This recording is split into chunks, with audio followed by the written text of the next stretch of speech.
Only 45 minutes later or whatever. I know. I was like, oh my God. That kind of sums up my week. Uh-oh. Are we recording? Yeah, we're recording. Okay. Are we live? Okay, so we're live. So what's going on this week? It's just, I don't know. Nothing in particular. Just a little bit of everything. Just super busy. Work is kind of crazy. Just feel like I'm going nonstop. That's not fun. No. So like I was frustrated before we even got on because I had to pick Kaylee up at work and they wanted to stop at Walmart to get some stuff to make Halloween treats. And I'm like, guys, I got to get home. We'll be fast. It'll be 10 minutes. I go, we have to be out of Walmart by 7:20 so I can be home by 7:30. Oh, yeah, we can do that. And then they're like looking for stuff. Well, I don't know where this is. I don't know where that is. Guys, come on. Is there something going on that they need something for school tomorrow? No, they're off school. Oh, they're on like a fall break or whatever? Yeah. I was like, when did fall break become a thing? We had one, I think, at the beginning of November, but it was like 2 days for parent-teacher conferences. Yeah. My kids are off today, tomorrow, Monday, Tuesday. I'm telling you, something in the, I guess, when the labor unions have some renegotiations or something like that? Well, teachers got some more days off? They get, like, development days. Yeah. And that's part of it, but I don't know. It's ridiculous. Like, I couldn't imagine being a parent that couldn't work from home. I don't know how it would get. Well, I just don't think we were as busy back in the day. Yeah. I don't know. Everything's a thing now. Yeah. Too much going on all the time. Yeah, I agree with you. But the crazy thing is being off Tuesday on Halloween, but not giving them the day off after. So they're all zombies the day after? Yeah. They've been staying up late for how many days in a row because they've been off school? Yeah. Yeah, that's going to suck. No, let's see. But two of my kids, they go on Halloween and all that good stuff. And then my youngest, she's off tomorrow, just the youngest, because they're doing parent-teacher conferences for the lower school. Yeah. Tonight and tomorrow during the day. So I totally get that. I get why they're off tomorrow because they're doing their conferences during the day. So that makes sense. But that sucks though. Yeah. And see what's funny, usually with my kids being in Catholic private school, they usually got the day after Halloween off because it's a holy day. Yeah. Not anymore. not at this one. Oh wow. Go. Yeah, in the high school goes too. But I understand why the high school goes. They do church at the high school. Yeah. I don't know if they're doing church the next day or not at the other school. So we'll see. That's something new. Yeah. I have to figure that whole thing out. But yeah, no, tomorrow is our second trunk or treat, which we didn't have trunk or treats when we were kids. No, we didn't. That was a whole thing. Why did that ever happen? Why did that come about? I don't know. Our church does one. They're doing it Sunday afternoon, which I'm like, really, a Sunday afternoon? So we're taking an extra car up to church and leaving it there because Will's got a soccer game during trunk or treat, and Madeline is going to do the trunk. Gotcha. I was so happy. I'm like, we're getting out of it this year. And then she's like, Dad, I want to do a trunk. I'm like, do you really? Come on. But she's taking care of all of it, so it's no stress to me. And then, other than like I said, parent teacher, that put us way behind the night. That was some craziness. Oh, and the boy was off on Monday, but that was because of conferences. Yeah. Let's see. Or that was development day, like you said. It was one of those kind of days. Yeah. But yeah, no, this week's been crazy. I'm just off a little bit because it's just not the normal routine of a week. That's all. Yeah. And then it sucks with parent-teacher conferences at, it's not even really evening time, but, it just pushes your whole night back. So yeah. But hey, first world problems for sure. Yeah. That's why we skipped them this year. Right. Right. No, we needed to go to this one. Actually, this was the only one we really did need to go to be honest. We didn't need to go to the other ones. Because she's our problem child, but it's not that her grades are bad or anything like that. It's just, she's the problem. And there's always those other little things that pop up. So yeah. Let's see, what else do I have to share with you as far as getting caught up? Oh, we forgot. What's your beer of the evening? I'm hoping you're drinking something strong. Not strong, but Volume 2 of Voltron from Four Hands. I've got the Green Lion. Green Lion. Nice. That looks awesome. Yes. So are you getting a can to drink and a can to keep? I kept an empty can from the last one, and okay. I'm going to do that with this one, too. Cool. Another fruited hazy IPA brewed by Four Hands with Southern Grist from Nashville.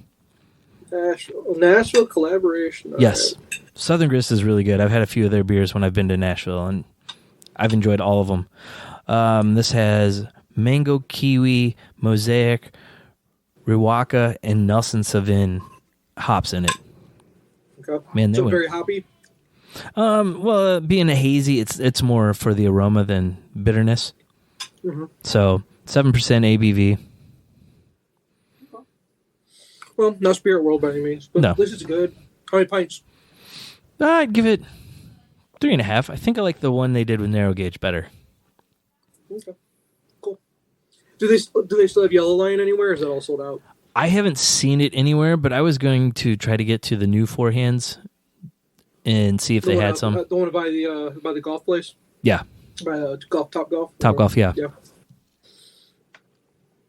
So, but the other one was an IPA too, wasn't it? Yeah, it was. Yeah. Another hazy IPA. I'm guessing, are all 5 going to be that, yes? I don't know. Well, it's going to be 6 beers. They're going to do 5 with each individual brewery, and then the 6th one's going to be a collaboration with all 6 breweries together. Oh. Well, what's that going to... There's only 5 lines. Yeah, but when they all come together... I guess that's the Ultra Voltron. Okay, fine. Okay, 1 for each individual line, and then the 6 beer for the actual... Yeah. Okay. All 5 of the breweries will come together. Are they producing glasses to go with these? I didn't see any, but I did see T-shirts when I was down at the main brewery. Okay. Almost got one. Where's the main one at downtown? It's a little bit south of the brewery. Or not the brewery. It's in between Busch Stadium and the brewery. A little bit south of Busch Stadium. Okay, so I know where you're at. Okay. Yeah, maybe a mile. Okay. We've parked there and walked to the games before. Let's see what else we got here. So now we got the beer. I can just. Okay, it's making me laugh because that's all you can do at this point. Just laugh about it. The Jeep. I'm gonna give you. It's like a weekly. I hope. Oh yeah. I hope our 8 listeners tune in weekly just to find out what's going on with the stupid Jeep. Yeah. So, on Monday I was off work. Just because the kid was off work, my son was off work. I was going to try to do a Father Sunday, like do something fun, but he slept till like 1:00. So that didn't really happen. Like a teenage boy will do. Like a teenager will do, yes. And so, what did I do? I drove. We went out to we went out. His haircut. We took him to go get a haircut because he was looking shaggy as all get out, and he hadn't had a haircut in like 3 months, I think, 2.5, 3 months, something like that. Yeah. And for him, that's a really long time. And but while we're out there, and that was the day my daughter forgot her soccer gear, and I had to go drop off the soccer bag at school. Which, that's awesome. Just one of those, things. And but we're close enough to the Jeep dealer, and I hadn't heard from them. Yeah. I dropped this Jeep off on October 13th. Take a look at what today's date is. October 26th. And I hadn't, but this was Monday, so the Monday was what, the 23rd? Yeah. So I just, no one's calling back. And I think I told you a story about how I complained about my service advisor, he would never call me. Yeah. And I got reassigned to the service manager. The manager of the whole service department was supposed to be my contact. And yeah. Going to take care of me from this point forward.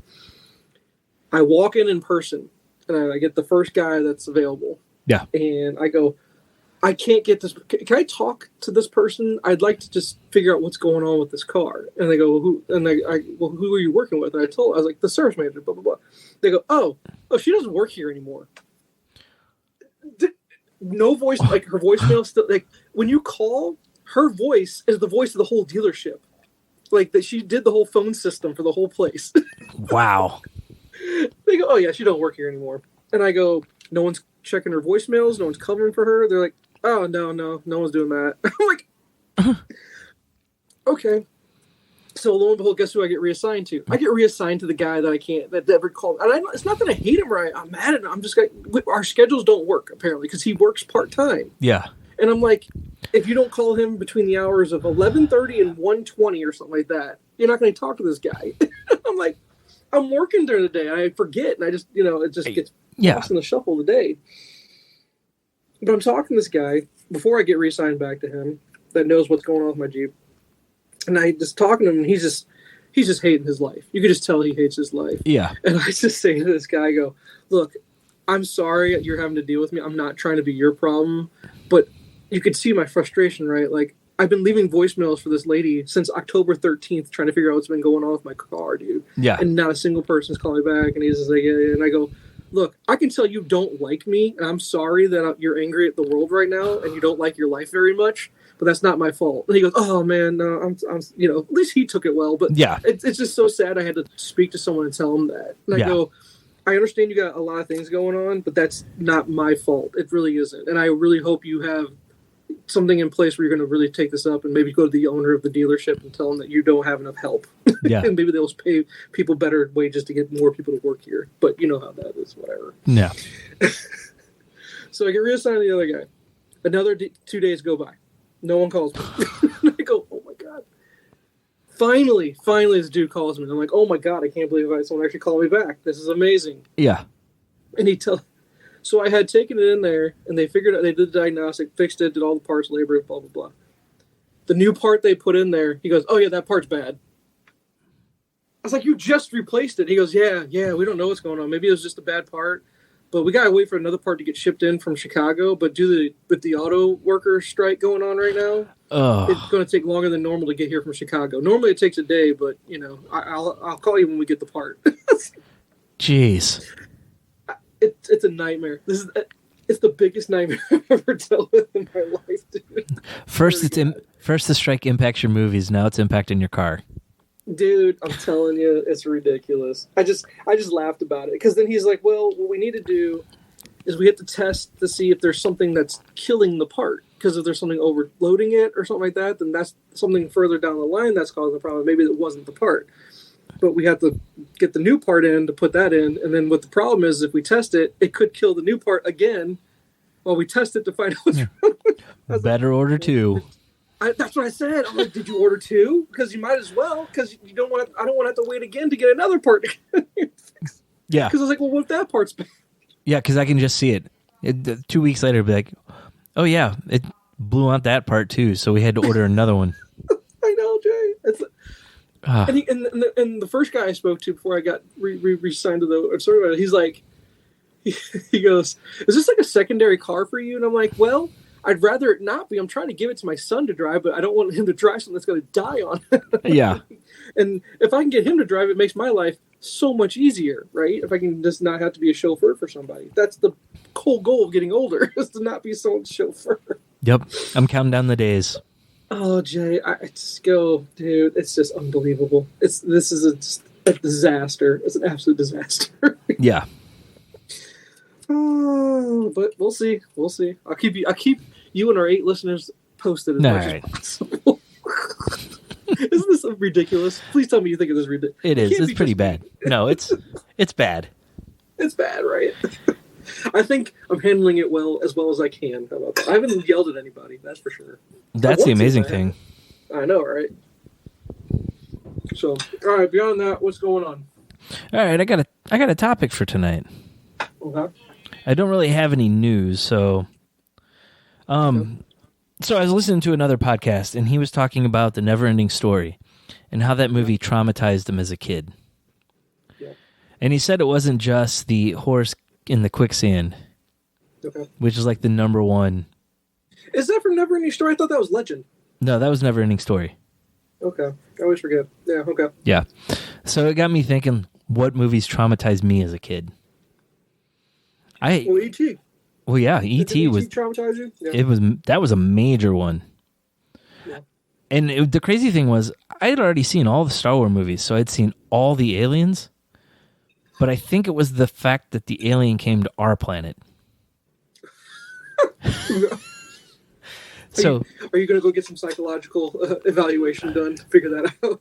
No, that's my self-diagnosis on that one. It's just self-diagnosis. So I don't know if you ever heard the story. Because here's the funny thing is, he was in Star Wars after the fact, but he technically is Star Wars. And now I love the movie. So yeah, it just took time to grow on me. But this is how much it messed me up. Yep. When I was probably 8 or 9 and we went to Mexico. Mm-hmm. And I threw a fit because I didn't want to go to Mexico because that's where all the aliens were. What made you think that's where all the aliens were? Well, I mean, that's what they talked about in the news, all the illegal aliens coming over to the United States. And being a kid, just hearing that on the news, I picture E.T. crossing the border. So okay, that's hilarious. Yeah. Okay, so the question turns to me, what does it need to be a horror movie or just any movie? Anything. Because I actually got... Traumatized me. I got another one, too. And this is really going to sound bizarre, but Follow That Bird. The Sesame Street movie. Never heard of it. Okay. There was a Sesame Street movie, and it was like Big Bird got kidnapped, and he was going across the country. And so it was another thing where here's this giant bird, just he could pop up anywhere. I was like, oh my God. My parents would be like, go downstairs and get this. I'm like, there's nobody else down there. What if Big Bird's down there? Oh, Lord. Oh, my gosh. The Attack of Big Bird. Wow. Yeah. So E.T. and Big Bird, like the most like non-threatening things ever. Pretty much. Like I was waiting for you to say like Poltergeist with the clown. Yeah. That clown was scary as all get out. Yeah. Not going to lie. That thing was scary as all get out. But wow, those two movies. No, I don't have any that really. I can tell you the one I was scared of the most when I was really little was Gremlins. Oh yeah, that one they really scared me. A lot. And now that I watch it now, they're just completely silly. Super silly. Well, and I think that second movie. I'm not quite sure why I was so scared of them. I think it's just because they look scary. Yeah. Well, and that first movie was pretty scary for a kid at that time. Yeah. And then you get to the second movie where it's more comedy and you're like, what was I scared of? There's a gremlin in drag. No, I know, right? Yeah, exactly. That's what did it. Yeah. So, I also had Labyrinth down. That kind of freaked me out a little bit as a kid, but nothing too terrible like E.T. or Follow That Bird. Yeah. Labyrinth. It's not a blind spot for me. And I know of it pretty well. I just don't think I watched it a lot as a kid. That's all. But never any stories of blind spot. I've never seen it. Oh, it's so good. Yeah, no, never seen that one. I can't name any other ones that would really say that they traumatized me. I mean, when I was a kid, I probably watched Nightmare on Elm Street probably when I was a little too young. Yeah. And I was kind of scared, but didn't traumatize me by any means. Because I love horror movies, so maybe it sparked an interest in it. But that wasn't even like Halloween was my first horror movie I think I ever saw. But I saw the edited version on Channel 11, so it really wasn't as scary as I guess it could be. Not quite the same. But there's no like kid shows or kid movies or anything like that would really freak me out, you know? Ghostbusters did a little bit the first time I saw it. But I mean, a couple years later, I watched it again. It was fine. There's some scenes in that when you rewatch it when you're older. Go, that didn't stand out to me when I was old. When I was that young, you're like, oh, wait a minute, that scene's not appropriate at all. There's a lot of stuff like that in those movies.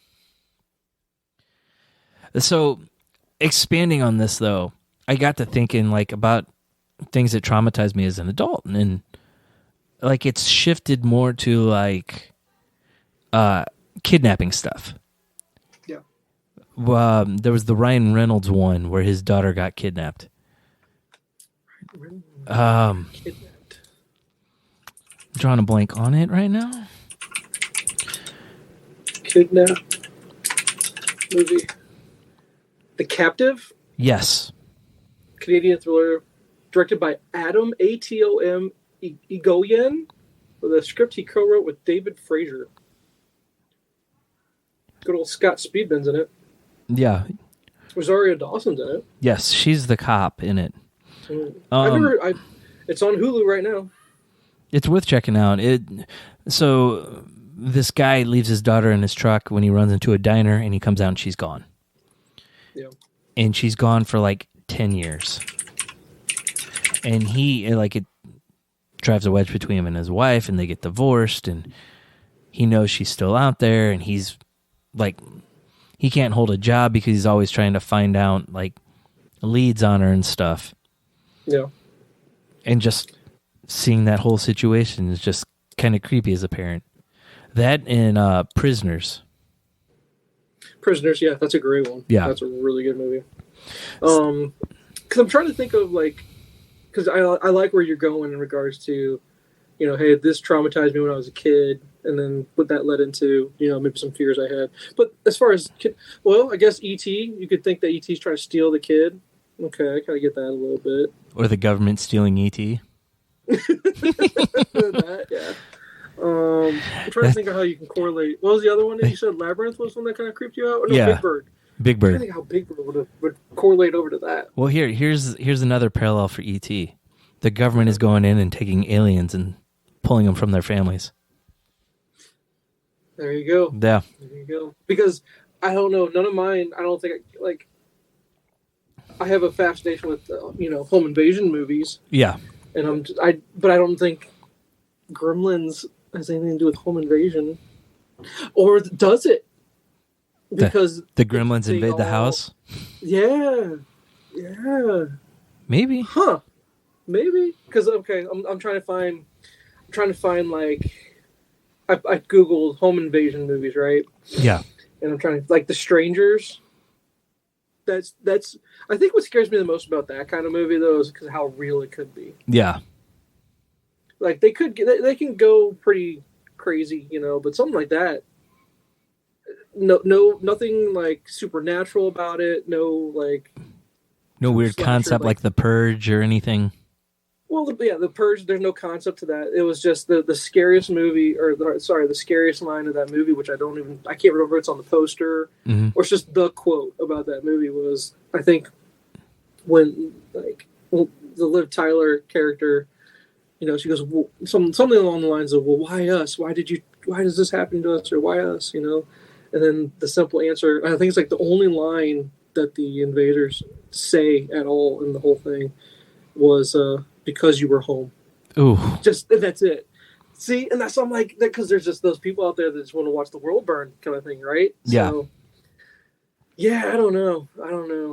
Now, I'm trying to remember this movie because it's funny that we're bringing this up as far as movies that traumatized us. Jen is traumatized of this one movie. I think Michael Keaton's in it. I think he is. And I think he might be the actual bad guy in it.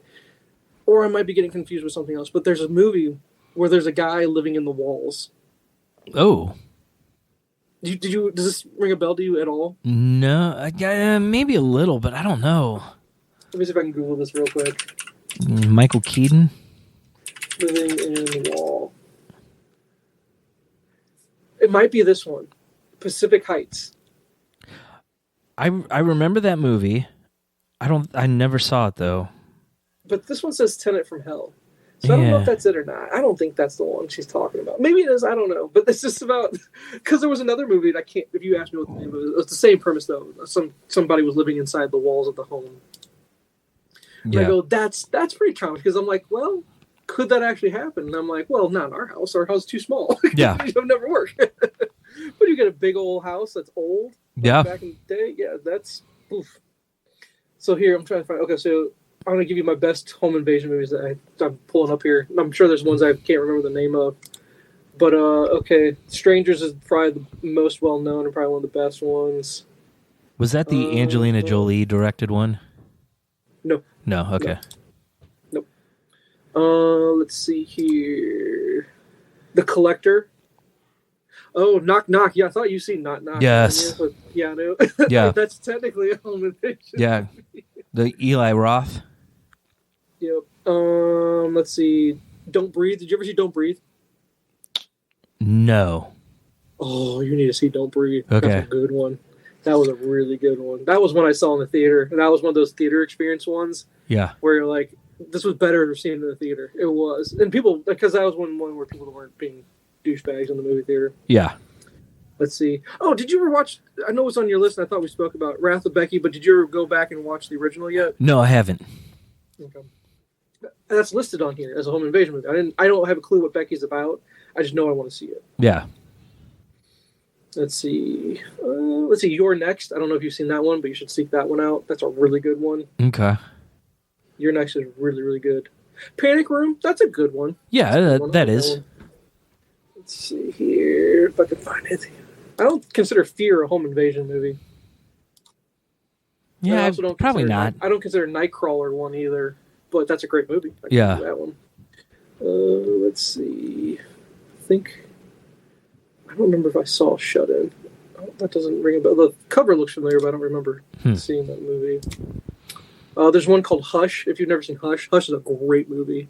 That's really good. It sounds familiar. I don't remember if I saw it though. I think it's Netflix, possibly. I'd look it up. I'd seek that one out. I really, really would. It's really good. This one will mess you up. I only watched this one because of Joe Dust, and this tells me a lot about Joe Dust when he says that he liked that movie so much. Yeah. You ever see the movie Funny Games? No. That's dark, bro. It is dark. But it's on that list of ones where it's like the reason why it's so scary, or not even, I don't want to say scary, but it's such a thriller, is that it's another one of those like The Strangers. It's something that could actually really happen. Yeah. And so that stuff like that just kind of really creeps you out. I'm trying to think. I think that's about all I'm going to... I don't know, do you consider Cape Fear a home invasion movie? Yeah, maybe. I think so. But maybe this is why I like home invasion movies so much, why they stick with me. Want to go back to our child psychology thing? Yeah. Name the movie that came out in, what was that, 1992, I want to say? 1990, darn. Okay. 1990, biggest movie in the world. Biggest movie. Made all the monies. All of it. And it's a home invasion movie. I don't know. I'm drawing a blank. You ready for it? Yeah. Home Alone. Yeah. Right? Yeah. Right? That's insane. I never thought of it about that way, but it totally is a home invasion. It very much is. So, I was 8 years old when that thing came out. So, yeah, it definitely stuck with me. Yeah. Unbelievable. What are we unlocking here tonight, Jay? What have you done? I don't know. What have you done? I don't think that was your intention, though. No, it wasn't. What are we doing here?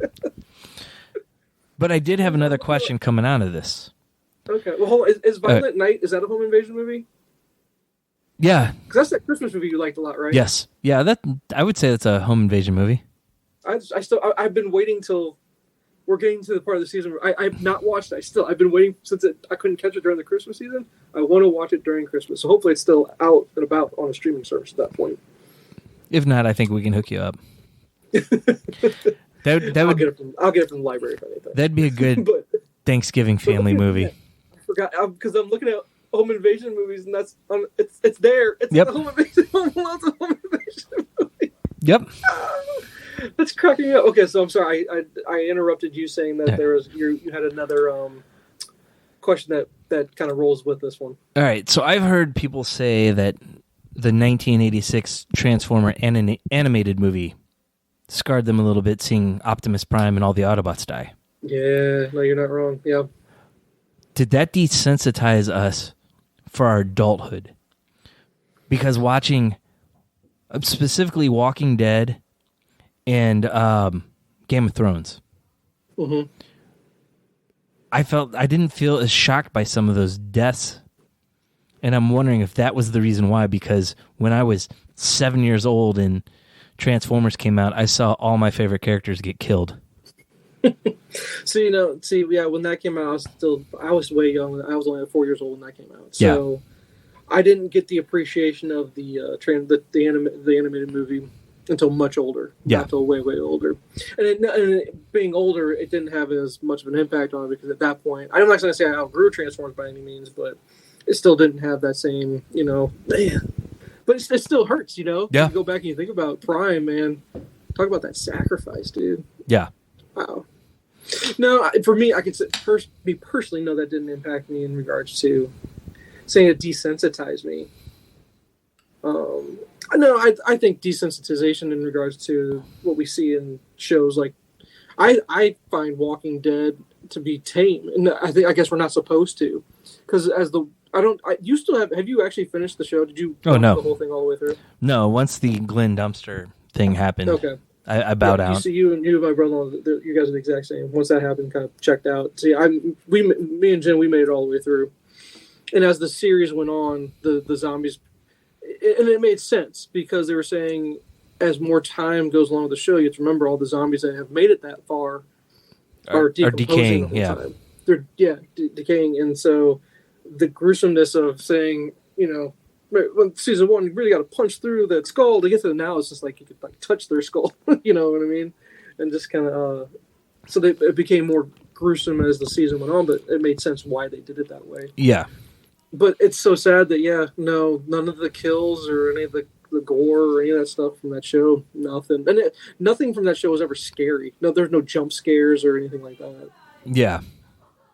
But as far as from a Game of Thrones standpoint, what do you mean in regards to that? Like in regards to the killing or the White Walkers or something like that? Well, just getting attached to a character and watching them die. Oh, okay, gotcha. Because in both aspects, and isn't it kind of wicked as a society? That's what we look forward to the most from Game of Thrones is find out who's going to make it or who's not. Well, yeah, like all the talk after the Red Wedding. Yeah.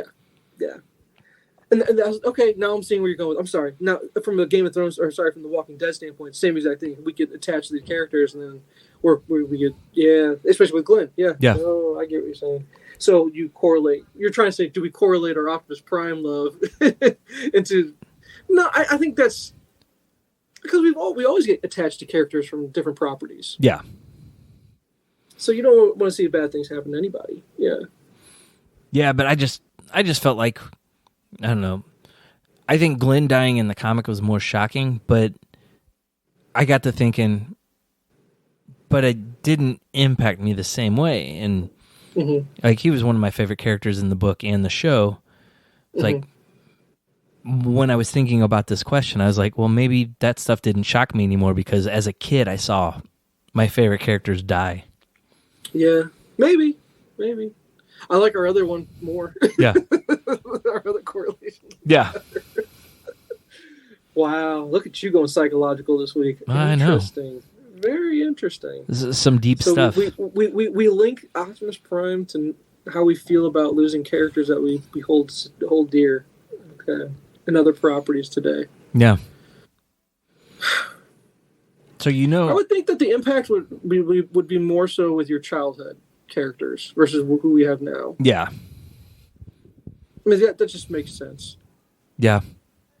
Because I heard one comedian, I think a comedian or maybe not a comedian, maybe a child psychologist. I don't remember who said it, but, when we as parents, like, they use the analogy of a kid with a balloon, right? Yeah. A kid has a balloon, right? And it's filled with helium, and they accidentally let it go, right? Yeah. And they just melt down, cry, screaming, crying. It's like end of the world, right? And you're just like, oh my, and you have to try and settle them down. It's just a balloon. It's not a big deal. But yeah, she said, the person who said it was, well, think of it from their standpoint if it was you. Imagine that was your wallet. Yeah. Floating off into nothingness. Because that's your world right there. Yeah. And to that child, that balloon is their world. And I go, when you give it that spin on their, what it means to you, just because it's not the same, it doesn't mean it doesn't have that same impact emotionally. Yeah. So I always try to remember that when it comes to stuff like that. And I also think probably comics have desensitized us too, because a character in the comics dies and you're like, well, he'll be back in a year. Yep. Well, they'll be back except for Glenn and except for Uncle Ben and except for Glenn's kind of the exception because that's not like a superhero book. Superhero, yeah. Because I'm sorry, it's always Uncle Ben. Who's the other one that never comes back? We always say. I don't know. Is it just down to Uncle Ben at this point? Because it used to be Bucky. Yeah, well, yeah, I guess you're right. It would just be Bucky. Yeah, but it's Uncle Ben for sure. Yeah. Does Gwen count? Even though she came back, but I thought that was like another Earth and it's a different whole whatever. There was a clone. Yeah. At one point. Oh, that clone thing was horrible. Yeah. I'm trying to think.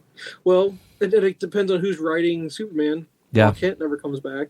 But then again, it just depends on when you're writing and who's writing him. Yeah. That's kind of crazy that Uncle Ben's the one character. The one constant. One constant, correct. Because, I mean, even when they touch on other Earths, you don't hear about it. And, I mean, in Spider-Verse, Uncle Ben was the common factor between a lot of characters. Yeah. And here's the fun. So, my daughter had never seen the second Amazing Spider-Man with Garfield. Yeah. And so we revisited it. Yeah. It's not as horribly awful as people put it out to be, and as memory would make you think when people talk about it. It's really not that bad. Now, Jamie Foxx, just their decision to go with that character the way they did at the beginning, just making him that weird, just nobody guy, right? I saw someone describe his character as someone on the spectrum. Yeah. And that made a lot of sense, the way he was acting. Yeah, that makes sense. The Rhino character was just so... I know what they were trying to do, I guess, to make it more realistic, I guess. Yeah. But couldn't they have just gone with big Russian mobster guy that's super big and super strong but doesn't wear the rubber suit? Yeah. And he just gets the nickname the Rhino, kind of like the Juggernaut, this big guy. I don't know why they went with the mechanical Rhino suit. That was really weird. Or Big Viking with the horn helmet. Yeah. Something. They could have gone with something, I guess. But I still am making my controversial statement, and I know it's going to be controversial. I'm sorry, but Andrew Garfield is the best Spider-Man out of all three of them. He really is. Even with only having two, and the other two have three, and the second one not being beloved, but here's the thing. I think maybe why I say that is because I think Andrew Garfield is probably the best actor out of all three of them. I would agree with that. I don't know if I pull that way a little bit. I don't know if I'd say he's the best Spider-Man. I always felt that Tom Holland is kind of the best mixture of Peter Parker and Spider-Man, where Tobey felt more Peter Parker and Andrew Garfield felt more Spider-Man. There was no balance between the two sides of him. I just know that he hit on the emotional beats really, really well.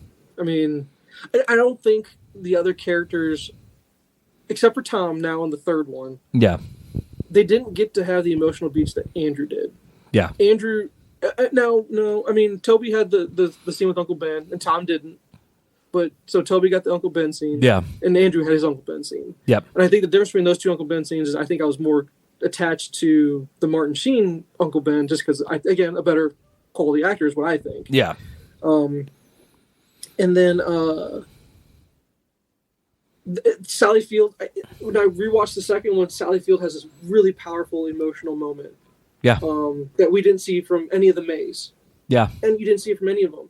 And it was dealing with the loss of Ben. And this was the first time you got to see Aunt May on screen. And you don't really see it in the comic too much either. No. Having to deal with her loss of Ben. And she pulled off this wonderful scene with trying to figure out how to do this without him. Yeah. It was really, really touching. And that's why I say go back and revisit this one. And then you didn't really get to see Peter's his relationship with his parents at all, except for this one. Yeah. And him dealing with the trauma of losing a parent. Yep. And not even he lost his parent. If you think about it, because I was talking to my daughter about it, she goes, I feel so sorry for this guy because in this one, and this is why I think people gravitate towards loving Spider-Man so much. Lost his parents. Yeah. Loses Uncle Ben. Yep. Loses Gwen. Yep. And so my daughter's like seeing this for the first time and having these emotional performances on the screen. She's just like getting welled up a little bit, because, oh my gosh, because she didn't. Now, I don't get the same emotional reaction. I get a little bit with the Gwen scene. My heart breaks a little bit, but man, in the theater when I saw that the first time, I was just like getting choked up a bit about it. It's just like, man, that was powerful in the theater. And it was a really good scene, but I think part of it was we just missed it in the first trilogy of movies. Yeah. And I think what's missing from Tom's trilogy And we got to see, of course, the May scene. May basically in his world is Ben and May together. That's his Uncle Ben. Yep. Right. But the fact that he's Spider-Man before the Uncle Ben, like, because Uncle Ben was the catalyst for him to become Spider-Man. Yes. We don't have that for Tom's. Tom was just Spider-Man. You know what I mean? Yeah, and I kind of wish they would have touched on it. I didn't want to see it again. Yeah. But throw the great responsibility line out there in the first movie. Yeah. I don't know. It's just we get to see the full gamut of the emotions that version of Peter / Spider-Man goes through. I think, and being able to do it in 2 films, I would have loved to have seen what they could have gotten away with a third one. Yeah. Because I think in No Way Home, don't we get to see that he's a more violent Spider-Man in that one? Isn't that what they say about him, or is that Tobey's?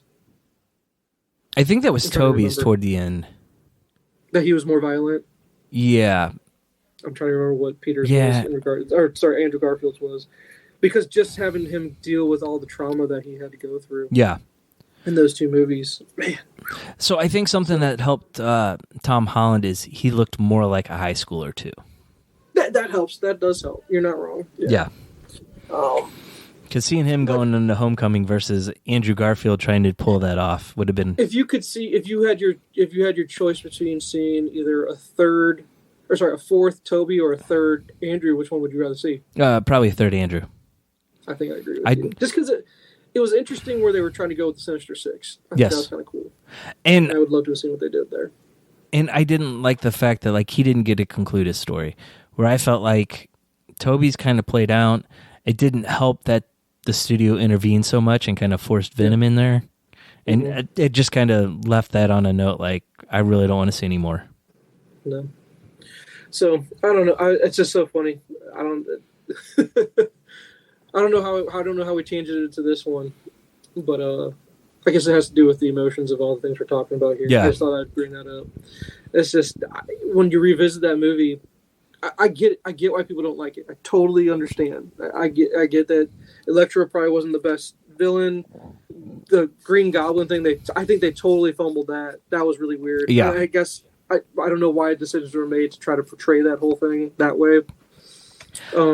It seemed like with each set of movies we got less Norman.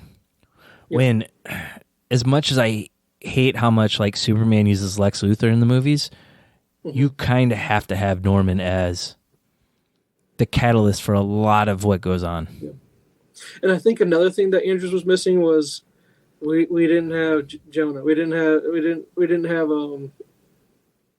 why can't I think of his name right this second, Jay? We brag about him every freaking podcast now. Oh, J.K. Simmons? J.K. Simmons, thank you. Yes, thank you. Yes. Well, how come we didn't get our J.K. Simmons and his? I think that would have helped too. Having him in there and having a Norman in there, I think, are vital. And now, mind you, you don't have to have Norman being the big bad. No. If they wanted to try to get around that. In which Norman appears in that second one, but he's gone in the second. And they focused on Harry being the Green Goblin. He was sick right at the beginning and correct and died right away. Correct, yes. So, and then, I don't know if you knew this, there's a deleted scene, though, that was on there, that it's showing Richard Parker coming back. Really? So his dad's actually alive in it. So now, I don't know if it's a flashback or whatever it is, but it's at the cemetery. It's where Gwen is. So they did. So I don't know what they were trying to go with that there. They did something in the comics. Yeah. Back at like. Well, they made them SHIELD agents, right? Well, that was an Ultimate. Oh, that was Ultimate? Yeah. In the regular version, though, when I think it was one of the anniversaries where they had the foil covers for all the different Spider-Man, his parents came back. Okay. And I don't remember the story because it's been so long. And I was just picking them up for the covers at that point. Mm-hmm. But yeah, his parents have come back in the comic, but I don't know how it ended. Yeah. Well, hell, in the comic, or I don't know, I can't say right now. I'm so many trades behind now. He has a long-lost sister. Didn't know if you knew that. No, I did not. Spoilers, sorry.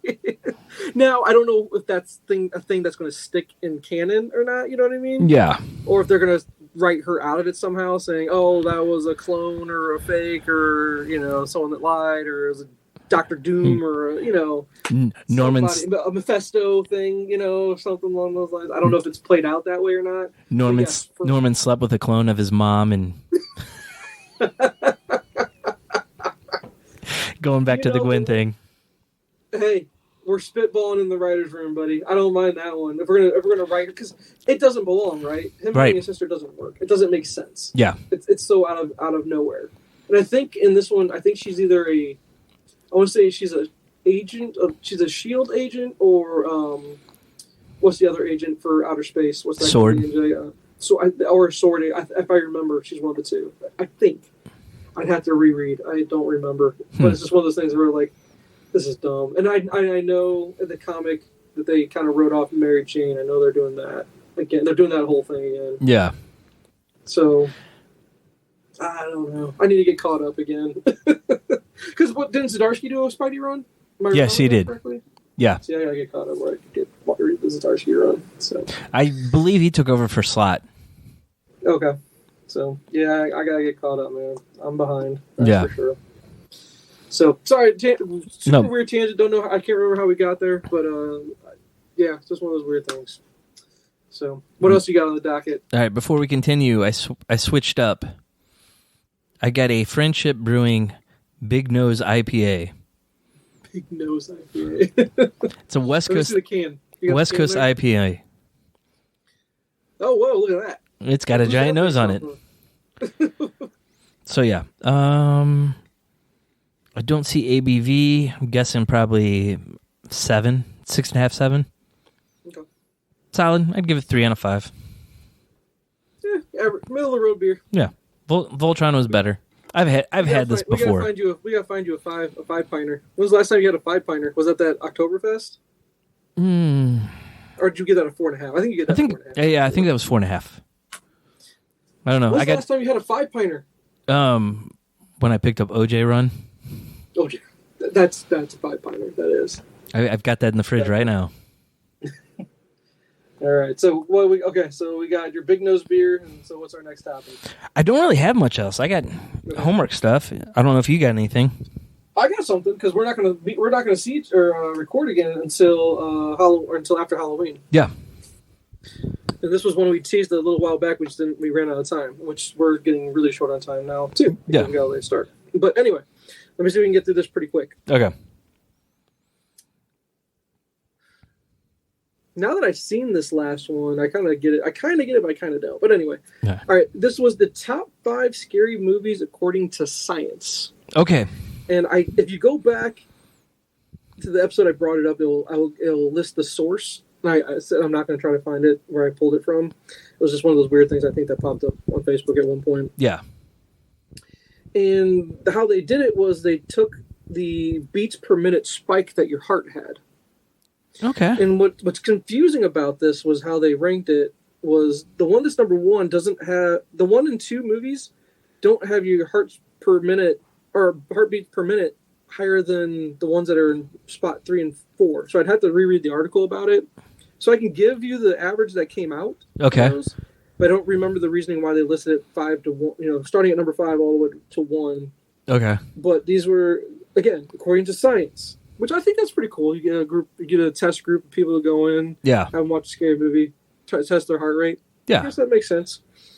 So number 5 on the list of the scariest movies according to science is Hereditary. Okay. Which you still have not watched that? No, I've watched it. Did you like it as much as I did? I don't remember if you liked it that much. No, it was really good. It didn't. Parts of it didn't feel like a horror movie. Rabbit hole? Did you go down a YouTube rabbit hole? No, I didn't. I didn't get that into it. I went down the YouTube rabbit hole. What is the meaning? What is the meaning of the ending? Making of behind the scene. I went down the freaking hole on that one. Really loved it. Just didn't like his follow-ups. Yeah. Number 4 is The Conjuring. Okay. Never saw him. Oh, you need to see that one. Okay. I mean, that's the one that leads off to a whole Conjuring universe with spin-offs and everything. The first one's really good. I like that one a lot. Okay. It's actually a really good one. Yeah. It's not my favorite horror movie, and it's funny. I'm seeing all these. None of the classics are on here, man. I'll at least tease you with that because I'm just like, You'd think some of the classics would be on here as far as with jump scares and whatnot. But yeah. I guess not. Number 3 is Insidious. Yeah. And I've seen Insidious, and it's not my favorite. I don't get why it's that scary. It has a couple of jump scares, but it's not my favorite movie. And it's not one that really sits with me well. Not my one I revisit.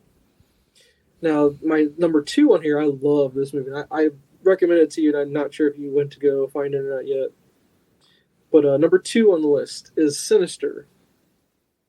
I have not watched it yet. Okay, this is the one I'm still going to recommend to get you in the mood for Halloween. Ethan Hawke's amazing in it. Just love it. I tried watching the sequel. I think I told you about that. I tried watching the sequel, but the DVD from the library crapped out, so I have not been able to watch it.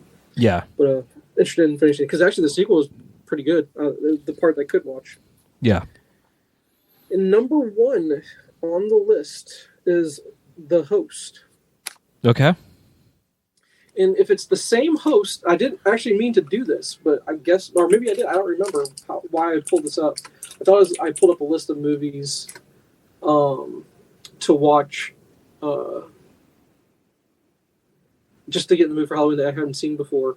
And there's a couple if you Google The Host, and that's the thing on this list. I have to go back and see if it's the one I think, because there's one that's The Host that's based off of the woman that wrote the Twilight series book. She wrote a book called The Host, but that's not a horror movie. No. There's also another The Host from like 2006, and it's a Korean film. So I'm actually looking at the article. Yeah. I found it. Found it? Yeah. Okay. There's a host that came out in 2020. And this is the one where it's about this during the pandemic, and there's people on a screen, and it's the one I just watched then. Okay. And it's about they meet a medium online to do like their fortune teller kind of thing. Yeah. Yeah, that's that one. I just watched that one. It's on my homework. Okay. I don't know how it's number 1 on this list. It's good. I liked it. I enjoyed it, but it had a few jump scares on there that make your heart race a little bit, but not that many. Not that many. Yeah, so according to this article, they took the top ones based on critic reviews and horror experts, and then they sat there and took the average resting heart rate sample and then compared the spikes in the heart rate. Yeah, see? Isn't that crazy? Yeah. That's just, yeah. So host? Okay, go ahead. So it's actually got 6 through 10 on this list I'm looking at. Oh, okay. I didn't have 6 through 10 written down. Okay, okay. So 6 was Terrified, 2017. Terrifier or Terrified? Terrified. Huh, what's Terrified? I know Terrifier. Yeah. Terrifier's got the clown in it. It's gross. All right. 7 was It Follows. Oh, God, that garbage movie. It's not scary at all. 8, we got Dashcam from 2021. Okay, something pops up here. Oh, it wants me to watch or buy a Dashcam. Hold on. I can't find the damn movie. Dashcam movie. I'll type in movie. All right, hold on 1 second, dude. All right. Well, it's a movie. That's watch for free on Plex is what it's on right now. It looks like. Oh, Hulu. It's on Hulu right now. Okay. It's the first review on Google. This movie should be called Karen. It says, if you want to watch a movie where a horrible Karen runs around doing nothing but getting people killed, disrespecting every person of color she meets, and basically being the worst person ever put on film, this one's for you. Oh my God. I'm kind of intrigued now. Watch it based on this review. All right. Oh, and I think there's this Gemma girl in the movie that she's also in that Host movie. She looks exactly like her. But anyway, sorry. I digress. All right. 9, Quiet Place 2. I still haven't seen it. I haven't either. I haven't seen either one of them. I need to. Oh, the first one's great. Yeah. And then 10 is Paranormal Activity. I like them. I went down the rabbit hole and watched all the Paranormal Activities. They actually build upon one another. They're good. We only saw the first one, and Erin would not go back and revisit them because there was something that hit too close to home for her. Yeah, I hear you. Yeah. Well, so no, there's a story with it between us. Oh, you told me this story with you. You were sleepwalking or something like that. Yeah, and then I was standing over the bed. Yeah. Yep. You creep. I was possessed. It wasn't me. So yeah, no, the Host. I think since you have a kid that enjoys horror movies, the Host is perfectly fine for her to watch. Okay, I would recommend it. Yeah, go for it. I'll check that out. But yeah, those are those top 10 scary movies according to science. I like that. That's kind of cool. Yeah, it's a fun take on a list. And then let me just, since I only have one other thing I watched and read, I'll knock out homework here real quick. Okay. So there's The Host. I'm rewatching the Rob Zombie Halloween, which whatever. That's just because it's Halloween season. But I did watch. During one episode we were talking about. I think we were talking at one point about best actresses or something like that, or maybe even best pictures. Yeah. And one of them was Women Talking. Yes. I rented it from the library, watched it. It made me feel like how I felt when I was watching Handmaid's Tale. Or Handmaiden's Tale. Yeah. If I'm saying it right. It's the show I think it's a Hulu show. Yeah, it's a Hulu show. Okay. My review of that show mirrors what I would say about this movie is that it's not for men to watch. Yeah. We can watch it, but it doesn't have the same impact, and it's hard to... you can respect it, you can appreciate it, but to critique it, it's impossible to do so because you haven't lived the life of a woman. Yeah. You really haven't. So it's an interesting movie. It's very, very interesting. It's very long for what it is. Yeah. It got a little boring, a little bit repetitive in what they were talking about. But one of the main themes of the movie was, is it really forgiveness if it's forced forgiveness? Yeah. It's hard to describe without you actually watching the movie and understanding the topic of which they're talking about and why they would say that line. But it brings up a great, what's the word I'm trying to think of? Ethical debate, if you want to say that. Yep. So would it be a waste of your time?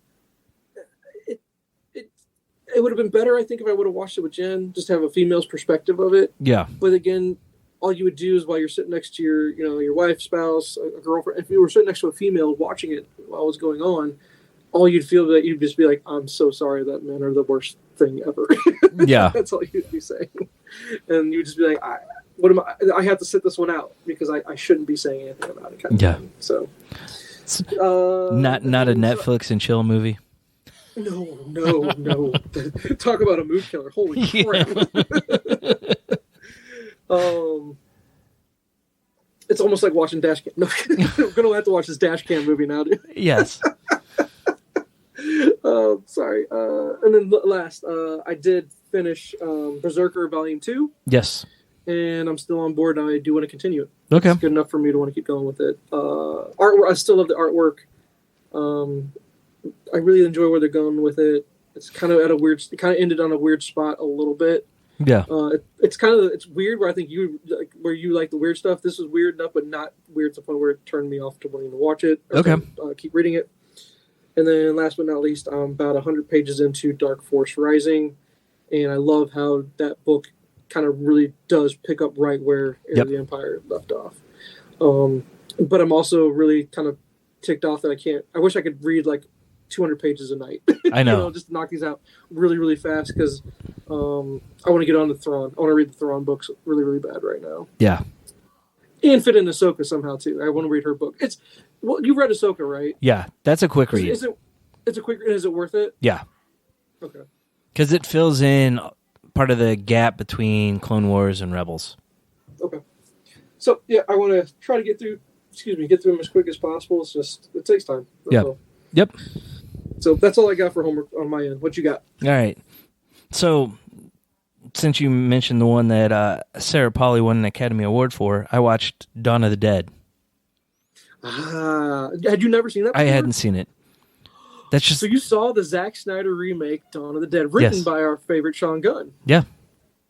So what do you think of it? It was good. It was really good. It's fantastic. Yeah. It's fantastic. I love that movie so much. I'm so glad you watched it. I'm glad you liked it too. It's great. It's such a throwback movie. The mall, having to run the mall and the zombies. Oh, great. And then who's your favorite character from that, though? Ooh. I'm always curious to ask people's favorite character. I think I like Ving Rhames. He's badass in that. He is. But how sad. And spoilers, obviously, but this is 2004. Yeah. With the guy, his buddy Andy from the gunshot. I know. Heartbreaking, right? Yeah. That made me so... so sad when I watched that back in the day. But when you see a movie like that and you see what Zack Snyder can do, you're like, this guy is, and then he does 300, and you're like, this guy's going someplace, and then he does Sucker Punch. Yeah, well, yeah, and then we all get some. Which, for as bad as that movie is, there's still something to enjoy about it, Jay. That's all I'll say. Yeah. It's a visually stunning movie. Yes, thank you. Yes. You can say that for a lot of his movies, but I still say I'm a Zack Snyder fan more than I'm not, and I understand why people don't like him, though. I get it. I'm like right in the middle. Yeah, I can see what he's very polarizing, to say the least, right? Yeah, very much so. So I'm glad you liked it. In sort of the same vein, I watched The Voices with Ryan Reynolds. Oh, that's a great one. That's is so funny. I like that movie a lot. Yeah. But now I gotta go see Captives. Now you're making me want to really see that one. It's a good one, but that's dark. Yeah. The Voices was good though. I enjoyed it. It had a great cast. Is Anna Kendrick in that one, if I remember correctly? Yes. Okay. Yeah. She's victim number 2. Nice. Yeah. But I enjoyed that one a lot. I rewatched Kung Fu Hustle and Rumble in the Bronx with Will on Friday night. Yeah, you said you were going to do some Kung Fu movies with him. Cool. The next day, he's like, I want to watch Kung Fu Hustle again. I was like, yes, it's working. Nice. And then we followed it up with The Kid, Charlie Chaplin. Interesting. Okay, I've not seen, that's a blind spot. Okay. So I've seen some Chaplin movies, and I've seen clips of this one. But to sell him on it, we watched a little clip, and he's like, okay, I'll watch that. For having no words in it, it got the point across, and you felt so sympathetic for the characters in it. Nice. What's it on? It's on Max. Most of his movies are on Max. So if you go into the Turner Classic Movie Hub, you'll find his stuff. Okay. But I was like, which one did you like the most of the 3? He's like, I don't know. I liked all 3 of them, all for different reasons. Nice. I was like, fair enough. And then the next night, we sat down as a family and watched Beetlejuice. Well done. Yes. Like that. Yeah, my girls like that movie a lot. The girls went and saw the play at the Fox. I remember. Yeah, I remember seeing that posted. Yeah. Yeah. So they said it was a lot different, but they really enjoyed it. Mm-hmm. No real dad issues from Tim Burton in that one, though. That might be the one movie. Right. No, you're right. I knocked a couple off the 2023 list. First was A Million Miles Away with Michael Pena. Okay. Was that the one on Amazon where he's an astronaut? Yeah, he's the first Hispanic astronaut. Yeah, how was that one? It was good. It was one of those movies, I was glad I watched it, but I'd never go back to it. Meaning, that's a recommendation. Do watch it, but just... Yeah, I definitely watch it because, I mean, it's pretty historical accurate. Just the way he was treated as a Hispanic in the space program. Yeah. I don't want to say it was eye-opening because I kind of expect that stuff now after everything that's happened over the last how many years. Yeah. But it was a really good story about his perseverance and forcing the issue. I still haven't seen Hidden Figures, man. I still got to see that. Oh, that's a good one too. Yeah, so maybe I'll have to do a NASA weekend. Yeah.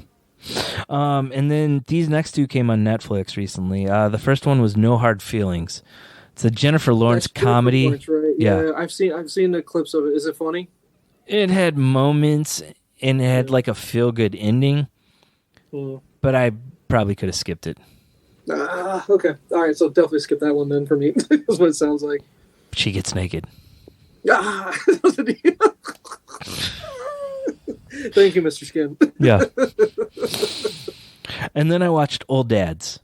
Bill Burr. I started it, Jay, just so we could try to talk about it tonight. Yeah. It's not that I don't like it. I just didn't have time to finish it. So I'm at the part where I found out that they owned a company, they had to sell it, and they meet the new owner guy. Yeah. That looked like you just want to punch him in the face. Yes. The movie's a Bill Burr stand-up, and it doesn't translate as well as the stand-up does. Okay. So, So should I finish it or not? So let's let it go? I'm torn. It had a good ending, good meaning to it. Okay. But I'm like, I could just watch his stand-up and get the same story. Dude, and it's not. I saw this. So, like, the bear had a whole new aspect to the story of his stand-up. This one didn't. This was just his stand-up in a narrative form. Okay, interesting. Yeah. So I like him enough. I'll probably go finish it. But the scene I saw with the freaking kid with the stick. Yeah. I know I'm supposed to be laughing about, how the mom treats it, and it pissed me off about how the mom treats the dad. And I'm just like, I would have destroyed that kid. Oh yeah. Destroyed that kid. But then again, it makes me think of, I almost thought they were going to do like a parody or make fun of, do you remember a movie? I don't even know if it was a movie or a TV show, but it was a remake of, I think, an Israeli one. It was called The Slap. Yes, that was a mini series on NBC. It was a mini-series. Yeah. Okay, did you ever watch that whole thing? No, I didn't. Me either, but it made me think that's what I'm about to watch. Yeah, because we all saw that clip, right? Yeah, it was like a commercial. It was like a 5-minute commercial where they showed the beginning of it, and they're at the party, and the one dad slaps somebody else's kid. Oh God, if I could do that. The kid deserved it. The problem is the kid deserved it, but you also understand from the other parent's standpoint, you don't ever touch my kid. Right. Yeah. That scene bothered me, though. Well, I guess maybe I never watched The Slap just because it's not something that's like, why do I want to put myself through that thing? It's going to just be awful, I know that. But the Bill Burr one just maybe, that's all I could think about is this is a take on that. But I think I'll probably get around to going to finishing that one. Jen said she watched, she said it was pretty funny. Yeah, I laughed at parts, but I just felt like I've seen him do this before. Yeah, okay. So, and then Netflix had 2 shorts on there, which kind of surprised me, but they were Halloween, like horror related. Okay. So I was like, they're not even 20 minutes, so I gave them a shot. The first one is Disco Inferno. Pass on it. Yeah, I didn't get what was going on. The girl in it she was pregnant and I don't know if she got possessed and she disappeared and came back. Okay. It was hard to follow. Okay. The other one was called Flashback, and it was about a woman. Well, this will be right up your alley after tonight. She's at her house with her boyfriend. Someone breaks in, kills the boyfriend, and shoots her. And it's like, you know how when you're on your deathbed, you like flash back to your life. Well, she actually goes back, and she alters what happens. So time loop, kind of. Interesting. Yeah, okay. Yeah, I'll watch that one. That sounds interesting. Yeah, it was only 20 minutes. It was worth watching. Oh, that's not bad. Yeah, okay, cool. And then the only thing I read last week that I finished was The Magic Order Volume 2. Which you told me that was good, right? Yeah, I really enjoyed it. There's 2 more volumes of it. I'm looking forward to finishing it. I'm kind of holding off though because I'm less than 100 pages to the end of Fairy Tale by Stephen King, and I want to push through that so I can get to other stuff. Well, then you also have that MCU book that you said you got, right? Yeah, that's probably going to be the next thing I read. Gotcha. And I did forget to tell you one thing I did read. Yeah. It wasn't even for me. I got it for Katie to read, but she just never got around to it. But it was a graphic novel adaptation of Edgar Allan Poe's Rue Morgue. Okay. And it was actually a pretty good mystery, but it's based on a poem of his. Yeah. So the artwork is a fantastic artwork. I enjoyed it. It's super quick to read.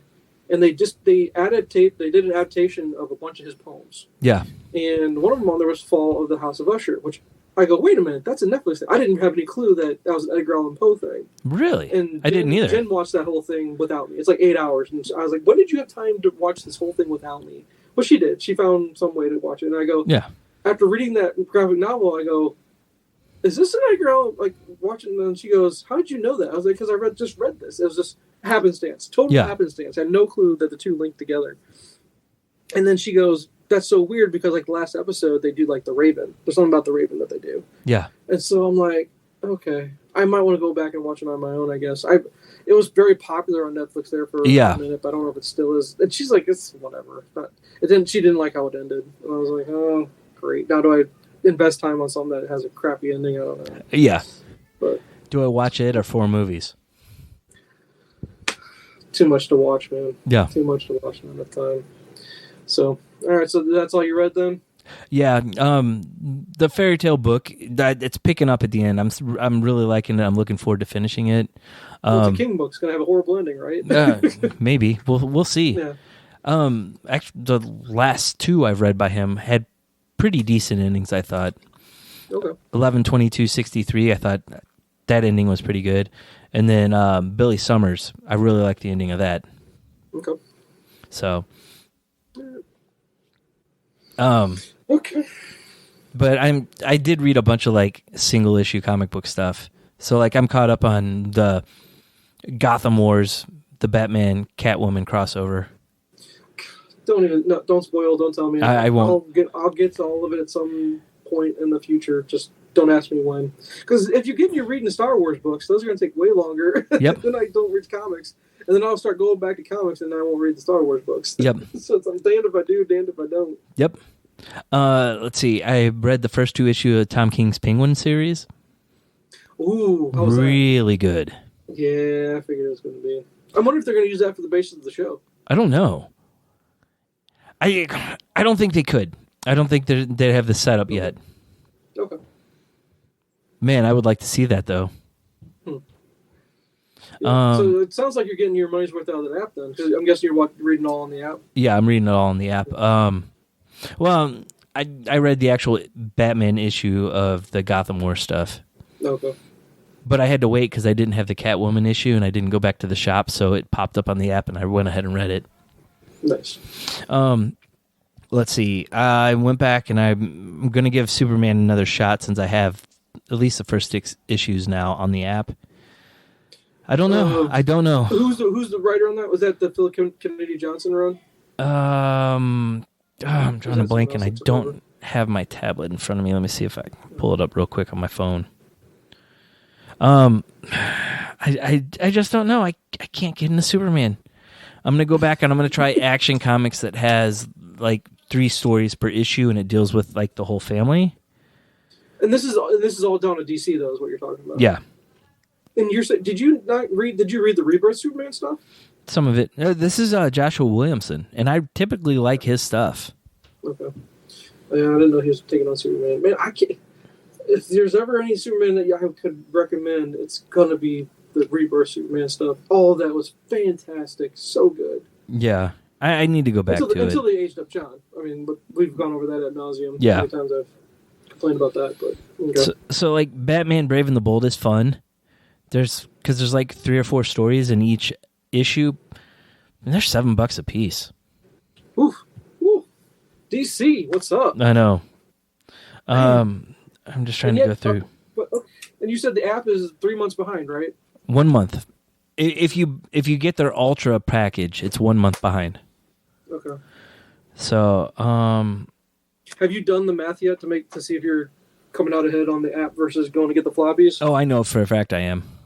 Coming out ahead, yeah. Okay. Because I mean, I'm not going to. But here's the thing. And that's always the bad thing about digital is you really don't own the comic. No. You know what I mean?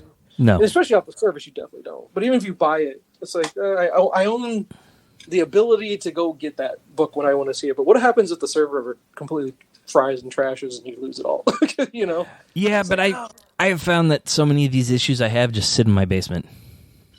True. So at least this way I can read everything I want and not have to worry about, am I ever going to read it again? Yeah. Yep. But no, actually, I have a heart out now. So okay. Unless you got anything else. Nope, that was it, actually. All right. Well, it works out well. All right. All right, man. Until next time. All right. See you. Thanks for listening. You can find us on our website, Nyrdcast.com. It's Nyrdcast. You can also find us on Twitter, Facebook, Instagram, and YouTube by searching @Nyrdcast. The intro music is The Other Side by the Red Hot Chili Peppers, a Mad Dog remix made by Madeline Tierney. This week's featured song is Watch Out by Bristol to Memory.